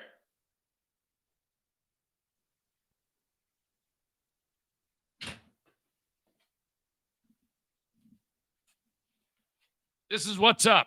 They're so damn busy there that they're like, oh, Jesus, we forgot to renew with Zane. Thank you to Horizon Hydroponics. They'll be on board with the show till December. They've just signed up. Thank you to them. They have like this coupon code or something like that I'm going to be giving to you in the coming days, that whenever you buy something from them, you use the coupon code. All right. I don't know if it's Zane is stoned or let's get high with Zane or let's do some hydroponics growing or I don't know. But that's coming up. So look forward to that. Horizon Hydroponics, where you go to get all of your stuff to grow amazing things indoors. I just recently posted the video of Growers 101 with John from Horizon Hydroponics, including the stunning revelation about the mantid pods. Oh, my God. Who knew? All right. Horizon Hydroponics, if you buy anything $250 and more, if you buy stuff worth $250 or more on their website, horizonhydroponics.com, shipping is free anywhere in the United States, okay? Yes, this business is in Michigan, but they serve customers around the world, okay? So no matter where you listen to the show, if you grow stuff indoors, please call upon Horizon Hydroponics at horizonhydroponics.com. And their physical locations are in Grand Rapids on Alpine, the Growers Outlet in Byron Center, Kalamazoo, and Lansing. And when you actually go there, you're going to get the expertise in person. You can get that over the phone, too, from them. All that info is on their website. If you're going up north this weekend for the 4th, make sure you drop by Baldwin Ace Hardware. Don't bring your essentials from the big box store to your, getaway place, okay? Get it at Baldwin Ace Hardware, a beacon of DIY amazingness in the Northland. Baldwin Ace Hardware. And finally, the Kent County Health Department. Oh, by the way, when Diana was on with me, Diana is brought to you by Baldwin Ace Hardware. Whenever we talk to the Queen of the Forest, it is sponsored by Baldwin Ace Hardware. Thank you. And the Kent County Health Department, they remind you to cough into your elbow, be socially distant, wear a mask, try not to listen to all of the noise that is out there. This is what you need to know. And whether you're going kicking and screaming, I want you to just do it. I want you to try, okay? I don't want you to be political about this. Just please. The quicker we get these numbers down, the quicker the world gets back to normal to some degree, the safer we are. Trust me on this one. The Kent County Health Department, cough into the elbow, socially distant, wear the mask, go out only when you have to, okay? You can get tested for COVID at one of 4 places within Kent County. Get the full list at accesskent.gov or call them at 616-632-7100. Key partner of the Eric Zane Show podcast, Kent County Health Department. All right. So, Pete Rose, the all-time hit king in the history of baseball, Charlie Hustle, dumb as a bag of hammers, but, hell of a baseball player. The guy, when he would get like 4 balls and walked, would sprint to first base like he's trying to win the Olympic 100 meters. God forbid, if he's rounding third, and you're the catcher, back in the day, the catcher would block the plate, okay? And they've since taken that out of the game, which is terrible. But go back and look up Pete Rose v. Ray Fosse. Oh, you'll see a career end right there. Let me check with the staff. Pete Rose v. Ray Fosse. Oh, yeah, that's it. What a moment. Rose is just coming around third, and he just smashes that catcher into oblivion, and then after he knocks the shit out of him, talks trash. Fosse was just, oh, God, his brain was cooked after that. I don't even know if he ever spoke another word again. I think he broke a bunch of his ribs. Rose is a badass. Dive head first into home. Head first, and he would slide into first head first. Okay. There's no surprise that guy with all of his hard work would go on to become baseball's hit king with a long career with the Big Red Machine and the Phillies and the Expos. I think that's it. I really loved that guy when I was growing up. The Big Red Machine, man, with Sparky Anderson at the helm. Holy shit, these guys were great. Yet all these Hall of Famers, Concepcion, Foster, Rose, Johnny Bench. Oh, my God. All these amazing baseball players in the Big Red Machine. Okay. But Rose loves gambling. And then I think Pete Rose has been gambling on baseball. No, I haven't. I haven't been gambling on baseball. Yeah, we got proof. You're banned from baseball. You're out of the game. I didn't bet on baseball. You're crazy. And years go by. I actually interviewed Pete Rose when I was in Knoxville, Tennessee on WIMZ. I don't know how I got the opportunity to interview Pete Rose, but I asked him directly about it. And he goes, I've never bet on baseball in my life. And I believed him. And then fast forward a few years, Pete Rose said, hell yeah, I bet on baseball. So he lied. And he hung on to the lie for so long. All right. Yeah, I bet on baseball. Hell yeah, man. All right. Now, I don't know the particulars about. I mean, there are athletes who gamble all the time, but if you gamble on your sport, that's where it starts to get weird. Okay, so I understand that. Pete gambled on baseball. It wrecked the integrity of the game. I see both sides of it. Should he be in the Hall of Fame? Well, probably. But he hung on to the lie for so long, and from what I'm told, he's kind of an asshole. So that's probably more. And I think it's maybe more of the hanging on to the lie for that long, and also the not being very, like hat in hand and apologetic about it. Perhaps if that happened, maybe, but I don't know at this stage of the game. I think he is still actually a degenerate gambler. I don't think he's really learned anything. But all right, so that's it. That's the book on Pete Rose. Now, the story as it came out yesterday in the news had nothing to do with Pete Rose. That only popped into my brain because, and I haven't heard anybody talk about it, but if you're Pete Rose, you have to open up the sports page or go online and see the story and be like, what the fuck? Why am I out of the Hall of Fame? Because this is the headline. Detroit Tigers become first Major League Baseball team to partner with an online betting company. Oh, that's right. The Tigers have become the first team to do this. Partner with a gambling company ahead of the 2020 baseball season. Now, supposedly baseball is going to be back in a few weeks with no fans watching it. And the team announced Thursday that they partnered with PointsBet to enhance fan engagement with, quote, unique experiences. Sure, if the unique experience is losing your money, there you go. They got that for you. Content, promotions, and more inside Comerica Park. It comes after Michigan legalized sports betting last year. Another reason why Michigan is a great live free or die state. You can gamble your ass off here. There was a time in Michigan when you couldn't smoke dope, you couldn't ride the motorcycle without a helmet, you couldn't gamble anywhere but like the state lottery or a scratcher. Nowadays, you do all that. Fireworks, you do all that shit here in Michigan. Hell, before long, murder is going to be legal. It's going to be like online hitmen in Michigan.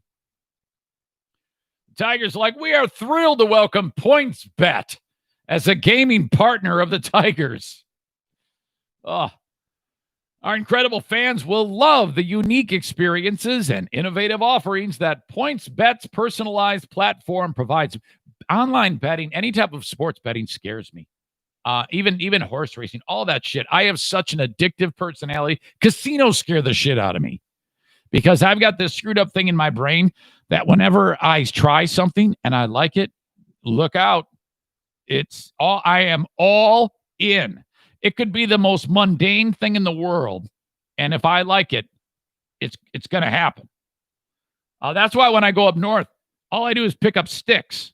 I know it sounds crazy, but that's a combination of my compulsive behavior and the ADHD. Can't sit still, have to do one thing and do it like the best, better than anybody. Oh my God. If I have any degree of success at a blackjack table, you're going to see me there with 10 days of facial hair, my shirt untucked, BO, unshowered.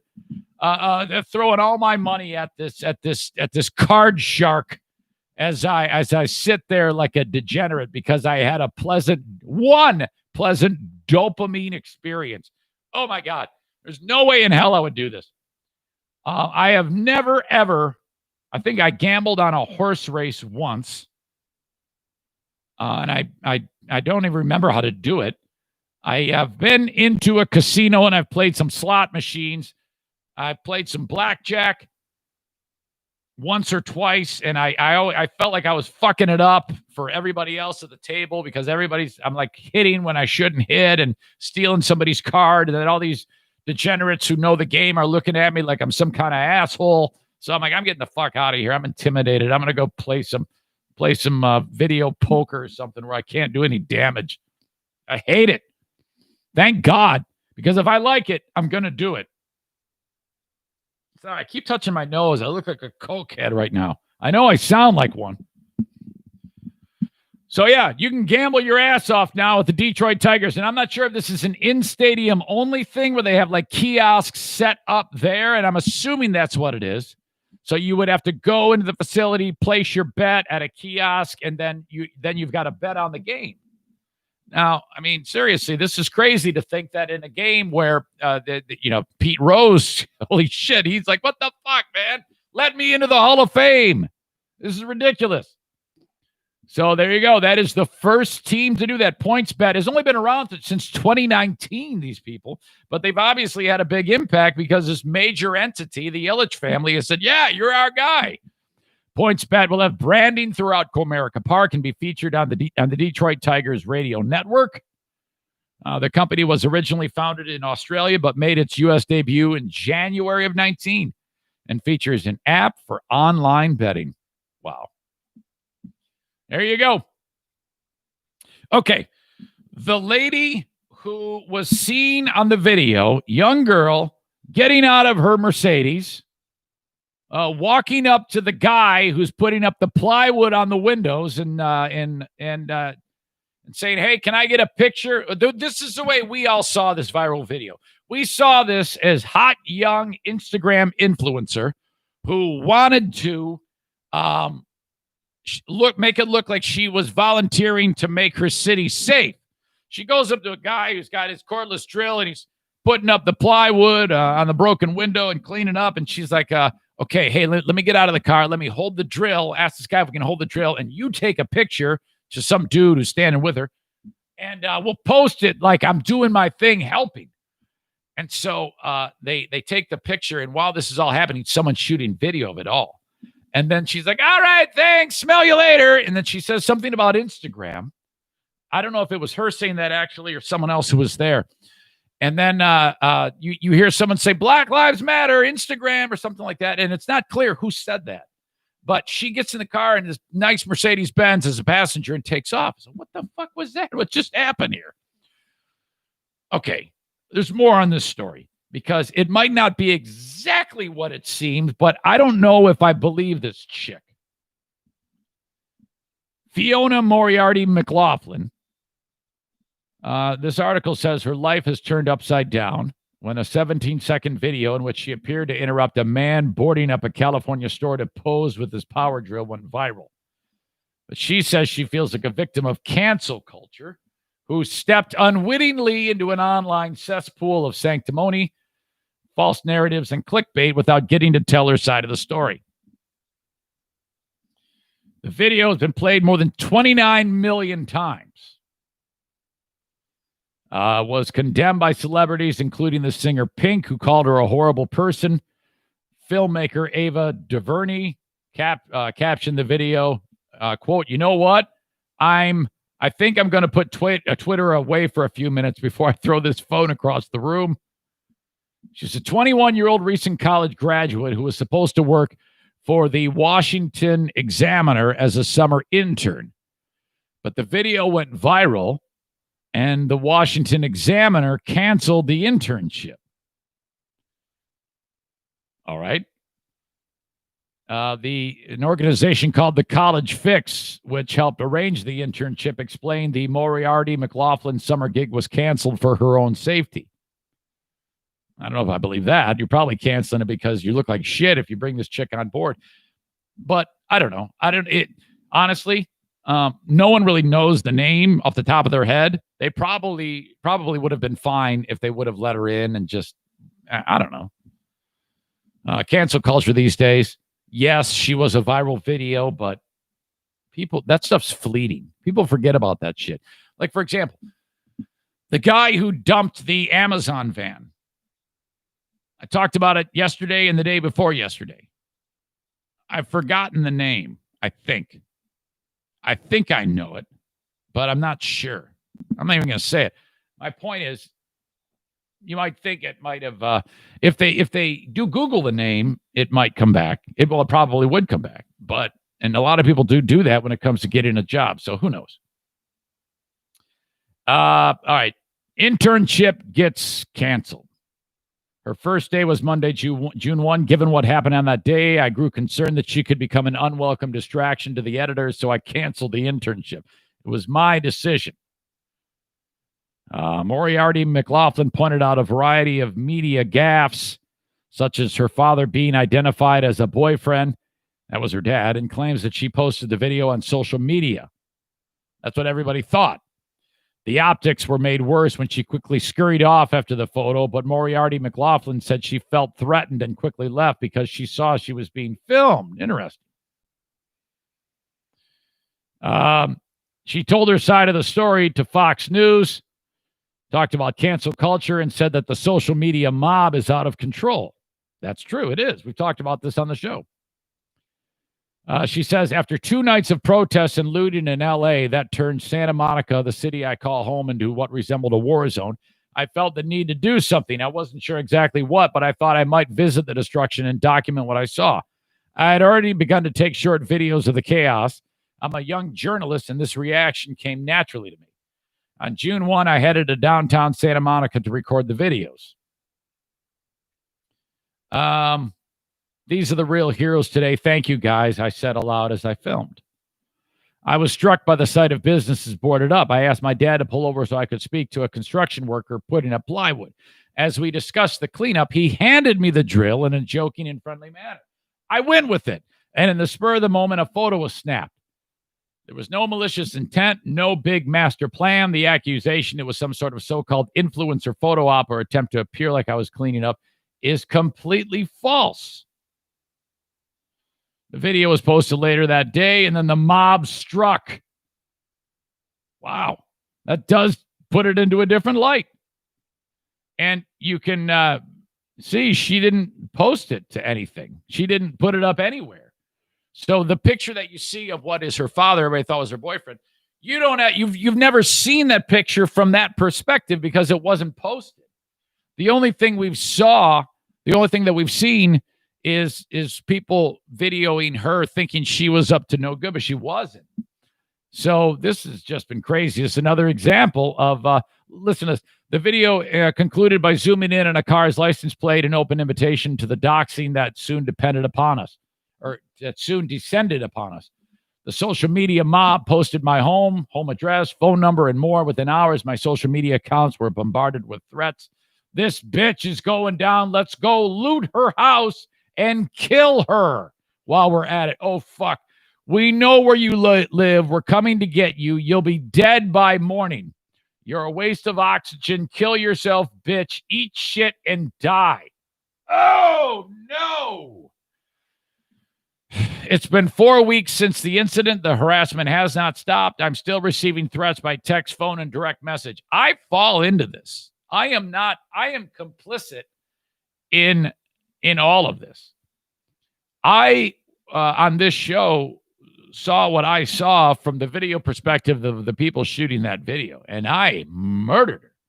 I said all of the things that she says are not true on this show. I wouldn't be surprised if I called her something terrible. It's moments like this that I go, what the fuck, man? When are you going to get it right? Maybe the audience is right when they say 90% wrong. Wait a minute. No, I get it right. I get that wrong every time. 10% right, 10% of the time. How do you describe it again? 100% believes he's right. Well, I don't think I was right in this one. In addition, fake accounts impersonating me have popped up all over Instagram and Twitter, spawning racial slurs and hate speech. Numerous reports have been submitted, and the platforms themselves have repeatedly and firmly replied that they are not removing the accounts, even though they directly violate community guidelines. Big tech is fueling the fire by refusing to take down these accounts, further damaging my reputation and putting me at risk. Holy shit. My God. So, yeah, I mean, that makes me pause. That makes me like, oh my God, her life is being ruined right now. Wow. Horrible.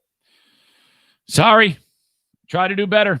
Yeah, I'm part of that. I absolutely indicted her based on what I saw. And it's difficult. I will say this. It's difficult not to. And I think she realizes the optics of it. It looked like rich kid who is an Instagram influencer trying to do her thing and make it look like she's doing something when she really isn't. It did look like that. So, I'm guessing most people did feel that way, but I'm sure now no one is going to address the furthering of the story. There won't be one media entity that will explore the way we just did what happened. Okay. And the thing is, if there was video footage of the picture from the dad on an Instagram account, that might, but there's nothing. There's no footprint of this anywhere. There's only the footage from the bystanders who shot the video. Incredible. Folks, we are now done. We've got more to talk about on the Eric Zane Show podcast. Thank you for being here. As always, I want to hear from you during the podcast. Really, the only way to interact with you during the live stream is via the email. So if you have anything burning on your brain, please reach out, eric@ericzaneshow.com. If you have any email at all while you're listening to the show later in the day on demand via the audio podcast or watching the restream, don't be a stranger about that. I can always go back and reinvigorate the discussion. Don't think that, he's moved on. He doesn't want to hear from me. I'm always dying for feedback about the show. And in addition to that, if you are on the live, I should say the on-demand audio podcast, would you please subscribe, rate, and review wherever you listen to the podcast on if you have that capability. Some don't. But like on Apple Podcasts and CastBox, you have the opportunity to subscribe, rate, and review. I think they all do that now, but I'm not as versed with some of the smaller ones than I am the big ones.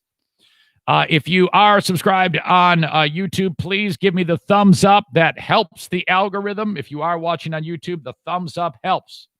If you are watching on Facebook Live, 1,000,001 thumbs up. Don't stop thumbing up. Put a thumb right up my butthole. Don't stop thumbing. Go on a thumb spree. If I were to look at it right now, I should see thumbs, hearts, smiley faces. You can even throw a mad face at me if you like to. Why am I not being buried with thumbs up right now? Please do that. That helps the algorithm as well. Okay. Irvine's Auto Repair, Grand Rapids Hybrid. My dad's truck is out there right now, man. It's going to be fixed in a matter of days. They've got a ton of different customers right now that have dropped off their vehicles right there. And they can get you into a loaner car too. Irvine's Auto Repair, Grand Rapids Hybrid. Call them at 616-202-5538. Irvines.com online. Thank you to them for being on board with the show. You are awesome. Thank you, Irvines. The A&E Heating and Cooling online at aeheatingcooling.net. That is the AC and furnace repair specialist of the Eric Zane Show podcast.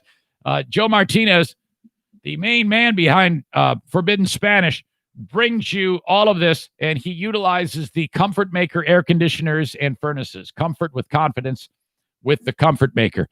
$89 if you're a non-Zane Show gringo for an AC tune-up. Mention the show, you get it for $79. Thank you very much, Joe Martinez. Call on Joe at 616-516-8579. Damn, it's hot out.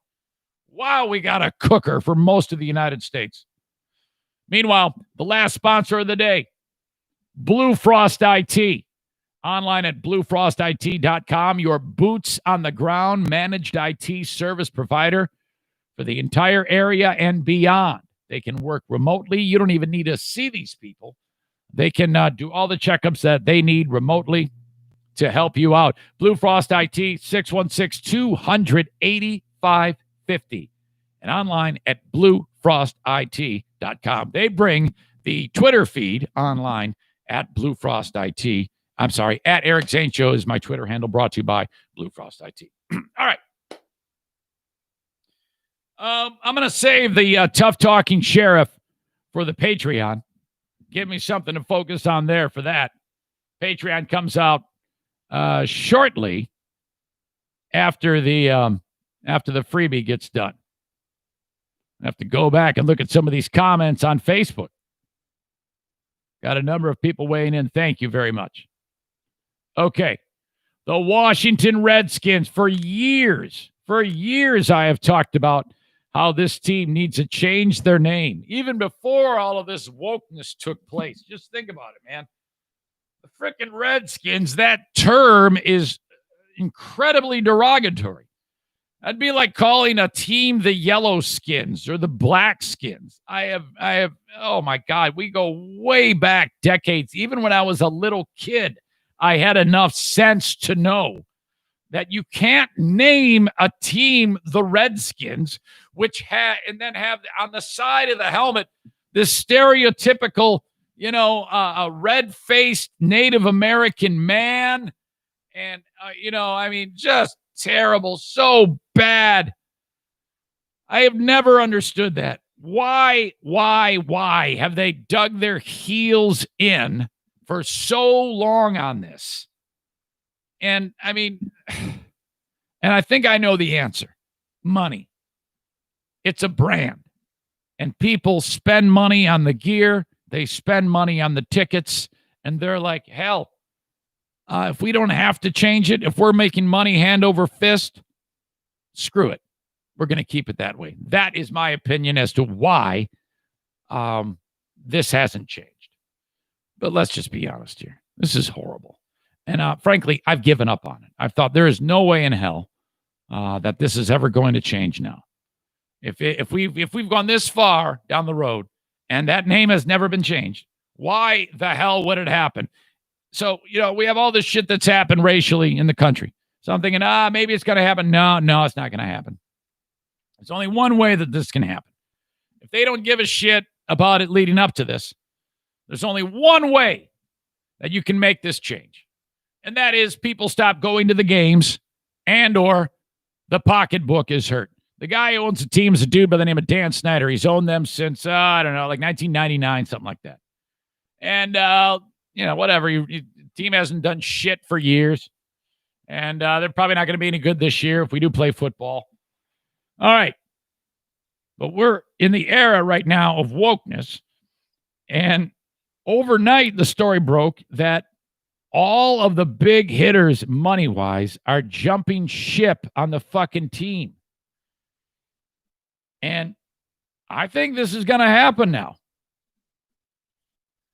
Nike has pulled all of the stuff online. They were a partner with the Redskins, has pulled everything that you could buy like Redskins gear. Whenever anybody's doing a story about it, they're saying the football team from D.C. In fact, I used to have to do sports in the Free Beer and Hot Wings show. I remember I would always say Cowboys taking on D.C., Cowboys at Washington. I would never say Redskins. I would try not to because it's awful. Just fucking calling them the Redskins. Come on. It should not be, you should not be comfortable calling anybody a Redskin in 2020 in 1990. Anytime. The naming rights for the stadium is FedEx. Huge company. And a number of other companies are coming out of the woodwork. Hell, I wouldn't be surprised if by the time I get done with this podcast, if they've changed the name of the team. In order to really satisfy everybody, I wouldn't be surprised if they changed the name to Washington Black Lives Matter because of the shit that's rolling downhill. I wouldn't be surprised if there was a black fist on the helmet by the end of the podcast. And their starting quarterback is Colin Kaepernick. And their head coach is Lovie Smith. And the general manager is Tony Dungy after the shit that is rolling downhill. Oh, my God. This will change it. The team will change the name. I can promise you this. Here's what's happened. FedEx owns the naming rights. They pay millions for that. They sent a request to the Redskins. One line. We have communicated to the team in Washington our request that they changed the team name. Oh, boy. Man, I've been on the receiving end of this. The second the sponsors start to squawk, you are fucked with a capital F. You better fix it fast or shit rolls downhill. Oh, boy. FedEx paid $205 million to the Redskins for the naming rights in 1998, a deal that runs through 2025. Frederick Smith, the chairman and CEO and president of FedEx Corp, also owns a portion of the team. Why did it take you so long, FedEx? That's what I want to know. Dan Snyder was quoted one time as saying, I will never, and he said, you can put this in all caps. His quote was, I will never change the name of the team. Capital Never. Never. Oh, really? FedEx, Nike, PepsiCo, each received letters signed by 87 investment firms and shareholders. Okay, so here's how this works. These investment firms and shareholders, they don't like that the team is known as the Redskins. They are invested in those companies, FedEx, Nike, and Pepsi. Those three are on board with the Redskins. The investors, these 87 people, these 87 investment firms, represent shareholders worth $620 billion.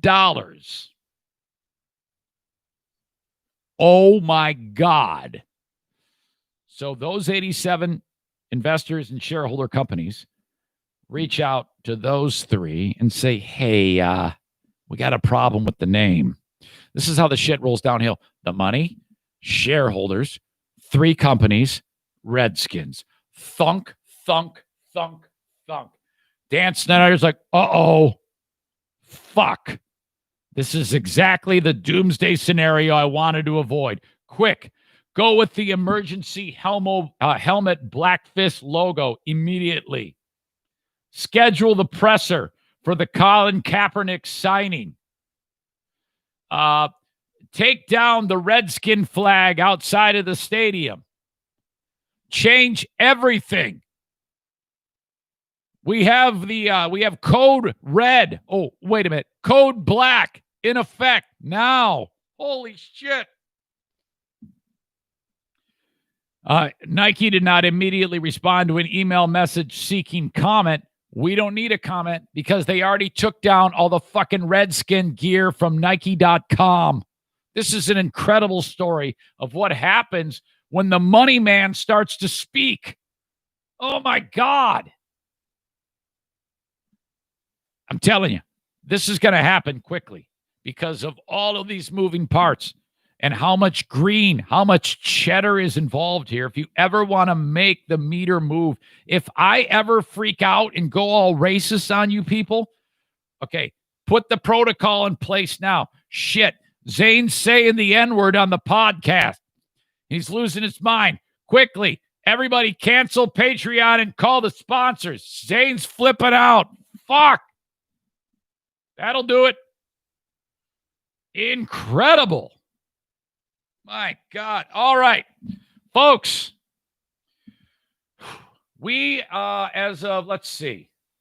Let me check the calendar. Let me look at the calendar. I want to see something here. We are in July of 2020. January 4th of 2019. So exactly 1.5 years tomorrow was the day I got fired from BBL. That's when I started the Eric Zane Show Podcast protocol. When I started selling t-shirts on the 4th of January, 2019. That was a Friday. I got fired. I was laying in bed. I had the flu. Got fired.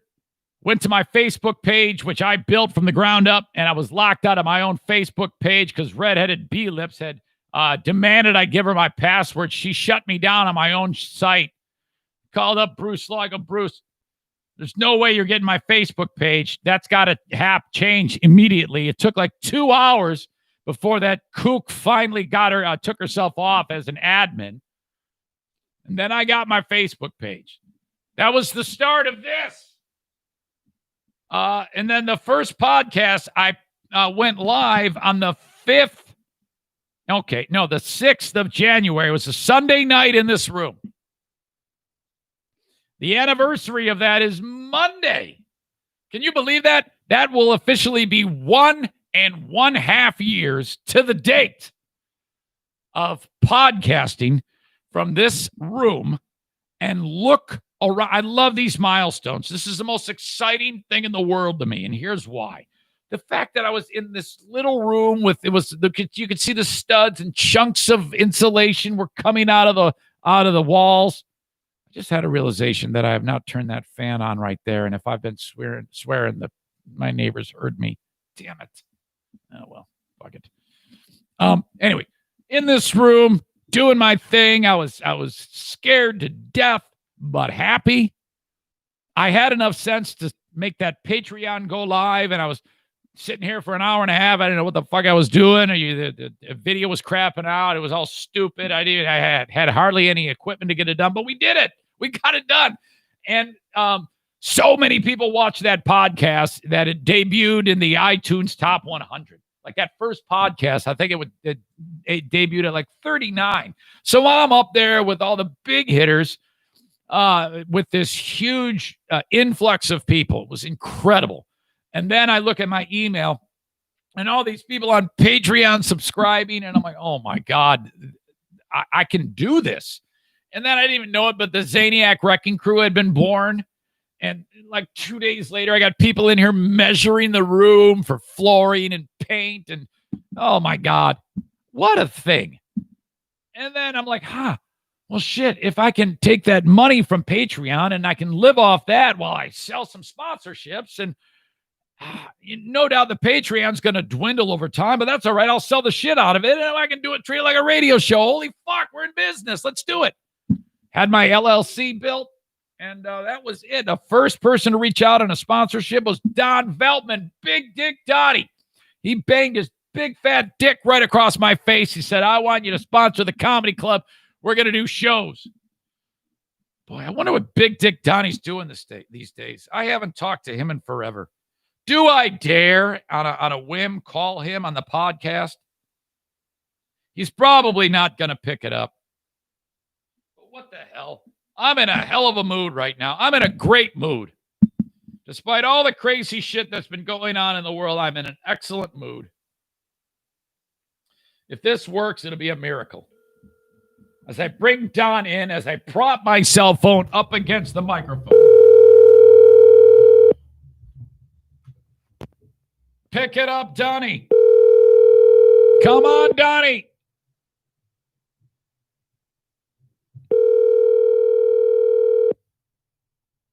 Donnie, as you know, the bowling alley, Howard City Lanes, Back Alley Comedy Club, he has taken a pounding. Your call has been forwarded to an automated voice messaging system. I knew it. 6165708 7. Oh, no, we don't want to give out Don's number on the podcast. I was going to leave a message. Like, well, wait a minute. It says his number. Sorry, Don. Don't call. You've got most of the number. If you figure it out, don't call him. All right. Ladies and gentlemen, I really, I guess my point about all of this is thank you. It is the groundswell of support from you for your time and just listening to it. That is, if that's all you do, you have no idea how thankful I am for that. If you call upon the sponsors when you might need, an AC tune-up, or you might need whatever it is that my sponsors are selling, whatever services you need, and you call upon them and you mention my name, oh my gosh, thank you. Hold on, Donnie's calling. Hey, Donnie, how are you? Pretty good. How about you? I am informing you that right now you are live on the Eric Zane Show podcast. Okay. And I was just wrapping up my free podcast for today, and I was kind of like reminiscing because Saturday or Sunday is 1.5 years to the date that I've been podcasting. So, and in that time, I talked about how you were the very first sponsor in this current incarnation of the podcast since I got fired from BBL. You're the first. You reached out to me, and I wanted to tell you how thankful that I am for that. Thank you. I appreciate everything you've done, and hopefully stuff will get back to normal and I can be part of it again. Yeah, I mean, talk about a person who, with bowling alleys and gathering people at comedy clubs, your business ventures have been probably the most affected of anybody that I know. Yeah, it's been definitely been difficult. 4 or 5 months here, and it's beyond just being difficult business wise, it's difficult mentally because you just don't know what's happening. Right. It's, week by week type thing. And you can't point to a certain date that, hey, this is going to be better on this date. And it makes it really difficult with comedy too. And I know a lot of my friends that are comedians are kind of in the same boat too, where you just don't know when you're going to be back at it. Don, when you get back at it, I will not accept any money from you for a long, long time, but I will commit to thorough and long-standing and very involved promotion of all of your events and your entities until a time when you are on your feet. You can count on that from me and the supporters of this podcast. I appreciate that. I'm not an emotional dude, but I feel like you're trying to make me cry right now. So, well, if you do, Don, then I'm going to cry too, because I'm with you in this, because I'm just as I have all those scary moments too for anxiety, Don. And sometimes we have to pick our friends up when they're getting kicked in the face. So this is the way I see this going. Eventually you will be able to get after it. And we're like I just said, what I would do. You'll be, we'll be talking about all those great things that you're doing, and I'm going to. These Zaniacs are just amazing, and they're really going to commit to patronizing all of your things, Don. And we're going to have like forced moments where we bowl, we go see a comedy show. It's going to be amazing. I really can't wait until you can get back after it, Don. I appreciate that a ton. I know we've talked multiple times throughout this, and it's nice to have someone to talk to that has similar things with the anxiety that you can kind of talk to, and they understand beyond everything else that's going on, how it affects you personally too. And I know as we've talked, you've got some of the same issues. Oh, so yeah, I big appreciate time. it. My brain, it tries to trick me from time to time, and it's just awful. So, Well, listen, man, I appreciate you so much, man. You're fantastic, and I'm looking forward to calling you and talking to you in the near future, and I wish you nothing but the best, okay? Thanks, Eric. Love you, man. All right, man. Love you too. Don Veltman, Big Dick Donnie on the show.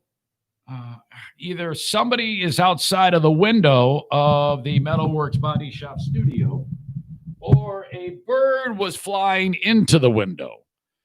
Now, being that I've kind of wrapped up the content for today, this is what I'm going to do. I'm going to go over there, and if there is anybody out there, you stay right there because I'm going to come see you. Hold on. I'm already not liking this. Please don't be a murderer who's going to shoot me. Well, that was weird. Man, I never know what these people, these freaking Zaniacs, oh, God, shit they do. Some of the pranks they pull on me, I'm very suspicious of the world these days because of some of the things that have gone on with the Zaniacs. You got even just off the top of my head on Halloween, the fact that Dean comes in up to my front door wielding a chainsaw and a Jason from Friday the 13th mask. as his son Neil is the bait that bangs on the door and says trick or treat. And I already knew there was a problem because Neil is like 6'10". I'm like, what is this man doing on my front porch? So there's that. And then there's the whole Beastie Boys punk charade that was. Oh, God, you people. You're always trying to pull a fast one on me. Pellerito showing up as Santa Claus, a freaking stalker. Holy crap. Folks, we're done. The podcast is completed for today. I have the Patreon bonus coming. 4th of July. Make sure you don't blow your stupid hand off. We'll talk to you further down the road. God bless. A year and a half in the books. Talk to you next time, folks. Bye-bye.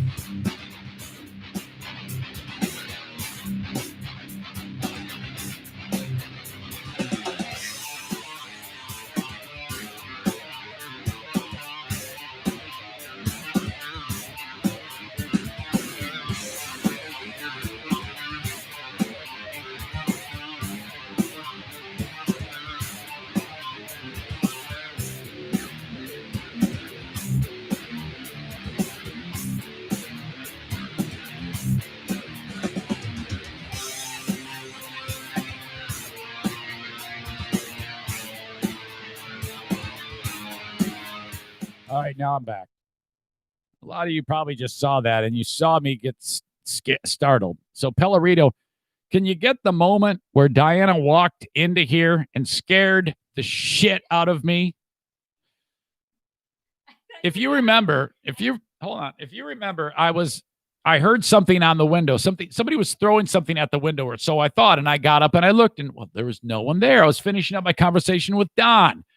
And I thought it was one of you Zaniacs. And, you wouldn't do that because you're sweet and kind. And then I threw you under the bus about, but it's probably one of the Zaniacs pulling a fast one. Because she walks in, you saw me, the shit gets scared out of me. Oh, my God. My heart jumped through my chest. I knocked. I can't hear you. I got the music playing. You can't. Look, we gotta establish something here. With my back to you, that's the worst thing in the world to get frightened, right? You know that. Who would it be? You just can't. You just got to wait till I come out. You can't unless. Look. In the future, this is all I ask. Just text me. Do anything. So you'll get it. No, unless there has been a death or an injury or a lost dog or something really, really, really important, we cannot be coming in here. This is important. No, it's not. You having to go to the beach, which is what you're telling me, is not important. It's so adorable. It's great. But, technology is our friend. And I could have died there. You have no idea how scared I was. They saw it on camera. You jumped out of your seat. And I turn around, I see, we'll go to drink some White Claws. Actually, I'm not going to drink White Claws. So I'm going to the beach with Justin, Jackie, Kim, JC. Oh, I love her. And Aunt Kelly. What beach? I'm going to Manistee, I think. Why'd you look at your watch? I don't know. So that's a long ways away. You want to hear what I did? All by myself? Because you were rambling on and on? Here, hold on. I'll give you a microphone. You can just hold this. Would you like to know what I did? Yeah, sure. All by myself. Hang on a second. Okay, go ahead. This is what I did all by myself because you were rambling on and on this morning with this extra long podcast. It's about the same as it always is. I took all the flooring out of my car by myself. Those boxes of flooring. And put them in the garage. Awesome. Cool. And then I moved my car into the street, and then I moved Maddie's car into the driveway, and I got on a chair and opened the attic all by myself because I can't reach it if I'm not on something. Got up in the attic and got the beach umbrella and beach chairs down all by myself. That's cool. That's awesome. Yeah. You feel good about that. I do. That's a big win. I didn't need your help. When you're vertically challenged, I mean, you're a little buddy. You're a little lady. Yeah. Which is just the way I like it. I mean, I'm little myself. We're two very little people. Right. Okay. Oh no. Oh no. Oh boy. I gotta go. Bye. No. Bring her up. Jackie. Everybody would love to see her. Come here. You need to come here. Your dad needs you. Everybody wants to see you. You're on TV. Saying hi. Okay, we got to go. Yeah, we're finishing the podcast. Yeah. No, this is a regular one. Okay. Okay, we love you. But listen. She goes, how do I look? You want to see what you look like? Yeah. Hold on. There you are. Listen, Eric. Yeah. Don't be sad, but I won't be back before you leave for Grayling. Okay. Okay. Car behind your trailer. What car? Your car. My car? Mom You're gonna said take your car. You're gonna take your car. I'm gonna. So just for the folks at Irvine's. You didn't tell me they gave you a car to drive. I took it. No, you can't take it. Your mom was the one who was going to drive that. That is going in the garage. She's taking her car to the beach. I'm taking my car up north. So we're on the same page. Okay, bye. Can't we use it? Well, only the insured driver can use it, and you wouldn't be insured. So I like you in yellow. You look good in yellow. you like? I think I'm good in yellow. Huh? What's in this? Who is this? That's Chunk. Who's Chunk? That's Chuck. He's a woodchuck, or he's a. He's not a chunk. He's a. What is he? What is he called again? A groundhog. Groundhog. Listen, what's he eating? He's eating a tomato. I packed Benny or Daisy. No, what two dogs are you taking? O'Neill and Bruce. I packed their dog food and their bowls are on the bench by the back door. Okay. Okay, I love you. Bye. All right. Bye bye. Oh dear. Love you too. You smell pretty. I know. Yeah. Oh, I put your key on the counter. What key? My car? Yes. Okay, bye. Oh my God. You see, this is a reality show. You can put cameras up throughout this entire household.